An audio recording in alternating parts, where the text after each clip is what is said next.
మధ్య ఎవరు విమర్శించాలండి వెంకయ్య గారు చంద్రబాబు నాయుడు ఒకటేనండి ఒకటే అసలు ఆయన గడ్డ ఉంది నా గడ్డ లేదు మధ్య మనవాడు సార్ మనవాడు నిలబడాడండి అంటే మీ మనవాడా అన్న కాదండి మనవాడు సార్. ఈ కాన్స్టిట్యున్సీలో ప్రతి ఊళ్ళు ప్రతి ఫంక్షన్ ని పిలిచేస్తున్నారండి, మెచ్యూర్ ఫంక్షన్ కూడా పిలిచేస్తున్నారు. వ్యవస్థలో వచ్చిన కొత్త మార్పు ఇది. పెళ్ళైనప్పుడు సాయంత్రం జరిగే ఫంక్షన్ తప్పితే మిగతా అన్నిటికీ అందరూ ఉండాలని కోరుకుంటాను.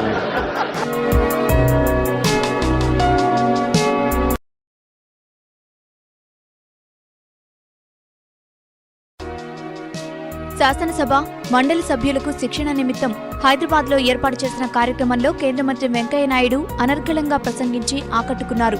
పిట్ట కథలు, సామెతలతో చెప్పాల్సిన విషయాన్ని సభ్యుల మనసుల్లోకి చొప్పించడమే కాక సమావేశంలో ఆహ్లాదకరమైన వాతావరణాన్ని సృష్టించారు. అధికార ప్రతిపక్ష సభ్యుల పొట్టలు చెక్కలయ్యేలా నవ్వులు పూయించారు. ఎప్పుడూ గంభీరంగా ఉండే చంద్రబాబు సైతం విరగబడి నవ్వడం విశేషం.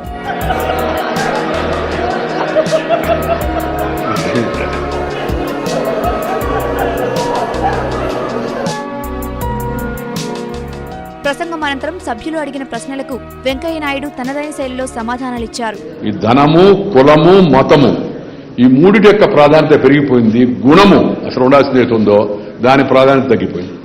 ప్రజల్లో చైతన్యవంతులైతే తప్పితే మరేం మార్గం లేదు. మన ఎవరు చెప్తున్నారు, నాకు ఇంటికి ఇంత పంచమని ఇచ్చారట, పంచుతూ ఉంటే పెద్ద పెద్ద మేడల దగ్గరికి వెళ్ళి పంచకుండా వెళ్ళిపోతారట. ఆ మేడలు వాళ్ళు పై గోడ నుంచి ఏమయ్యా ఇళ్ళు ఇప్పుడు పోతున్నారంటే చిన్న చిన్న వాళ్ళకి ఇమ్మన్నారండి అంటే ఆ సరే వాళ్ళ ఓట్లు వేయించుకోండి, మా ఓట్లు పడలేదా మీకు.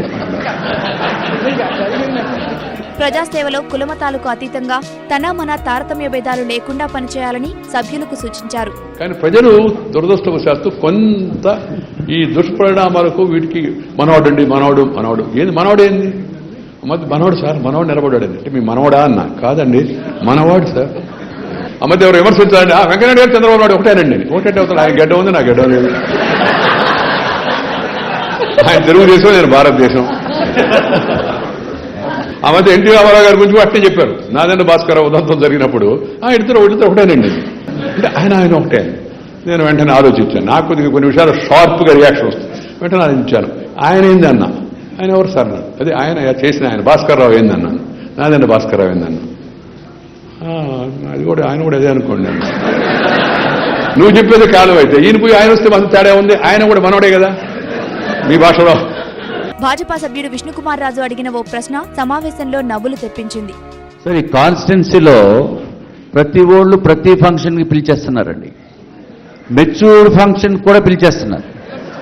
నేనేదో తెలియక నెక్స్ట్ టైం వస్తానమ్మా అన్నాను. ఇదేంటంటే ఒకసారి వస్తే నెక్స్ట్ టైం రెండోసారి మీకేం తెలియదు అంటున్నారండి. నేనేమో మా ఎంపీ గారిని అడిగాను. ఎంపీ గారు ఇదేంటంటే ఇది విచిత్రకరమైన పరిస్థితి, టీడీపీ వాళ్ళేమో అందరూ వెళ్ళిపోతున్నారు, బల్బు పెట్టుకున్న కార్లు మంత్రులు కూడా వెళ్తున్నారండి ఆ ఫంక్షన్స్కి. సో వాళ్ళేమో మంత్రులే వస్తున్నారు, మీరు రాకపోతే ఎట్లాగని అడుగుతున్నారు.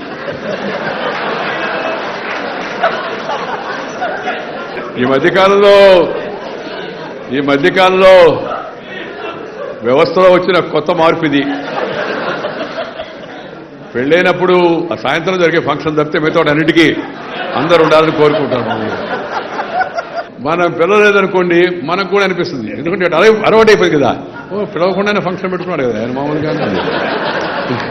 కష్టం ఇది నాకు తెలుసు. ఇప్పుడు హైదరాబాద్ ఒక అలవాటు ఉంది, ప్రతి వీధిలో ఆడ దేవాలయం ఉంది సార్, ఆడ వచ్చి మీరు కొబ్బరికాయ కొట్టాలి సార్ అంటూ. ఆడ పోయిన తర్వాత అక్కడ ఉండే పంతులు ఆయన ప్రావీణ్యం చూపించాలి. ఆయన 15 నిమిషాలు ఆయన మొదలు పెడతారు. నీ ఎదురు ఉండే టైమే తక్కువ. నేను చెప్పాను, నేను ఒక మార్గం కనుక్కున్నాను దానికి. నాకు ఒక పద్ధతి ఉందా, మా తాత చెప్పాడు. ఏంటంటే దేవాలయంలో అడుగు పెట్టాలంటే స్నానం చేసిన తర్వాత మాత్రమే దేవాలయంలో అడుగు పెట్టాలి అంటే చాలా వరకు సేవ్ అయిపోయాను నేను. వీలైనంతవరకు ఎక్కువ సంబంధాలు పెట్టుకోవాలా, వీలైనంతవరకు పోయేదానికోసం ప్రయత్నం చేయాలా. పోనప్పుడు ఒక కార్డు బుక్ రాసేయడం, ఒక మెసేజ్, సంతోషపడతాడు. ఫోన్ మెసేజ్ చూడగానే సంతోషపడతాడు, శుభాకాంక్షలు అని తెలియజేసేది. అది చూసి చెప్పాలి. మెసేజ్ శుభా చేయడం, మన ఆయన చనిపోయాడంటే శుభాకాంక్షలు అని మెసేజ్ ఇవ్వాలి. ఈ రొటీన్ SMS పట్టుకున్నారు కాబట్టి ఏ మెసేజ్ ఎవరికి పోతుంది అది చూసి పంపిస్తే బాగుంటుంది.